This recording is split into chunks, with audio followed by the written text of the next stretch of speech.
ஒரு காட்டில் பல விலங்குகள் வாழ்ந்து வந்தன. அதில் ஒரு சிங்கமும் நரியும் வெகு நாளாக உணவின்றி அலைந்து திரிந்து கொண்டிருந்தன. ஒரு நாள் இரண்டும் நேருக்கு நேர் சந்தித்து தத்தமது நிலையை புலம்பிக் கொண்டன. இறுதியாக இரண்டும் சேர்த்து வேட்டையாடுவது என்று முடிவுக்கு வந்தன. அதற்கு சிங்கம் ஒரு திட்டம் வகுத்து கொடுத்தது. அதாவது நரி பலமாக சத்தம் போட்டு கத்த வேண்டும். அந்த சத்தத்தை கேட்டதும் காட்டு விலங்குகள் மிரண்டு அங்குமிங்கும் ஓடும். அப்படி ஓடும் மிருகங்களை சிங்கம் அடித்து கொள்ள வேண்டும். இந்த யோசனை நரிக்கு மிகவும் பிடித்திருந்தது. அதனால் உடனே ஒப்புக்கொண்டது. அதன்படி நரி தனது பயங்கரமான குரலில் கத்த துவங்கியது. அதன் விசித்திரமான சத்தத்தை கேட்ட காட்டு விலங்குகள் அங்குமிங்கு வேகமாக ஓடின.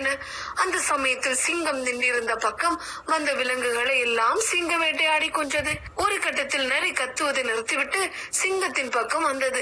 அங்கு வந்ததும் நரிக்கு ஏகப்பட்ட சந்தோஷம். ஏனெனில் நிறைய மிருகங்கள் அங்கு இறந்து கிடந்தன.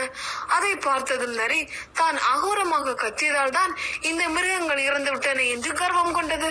சிங்கத்தின் அருகில் வந்து, என்னுடைய வேலையை பற்றி என்ன நினைக்கிறாய்?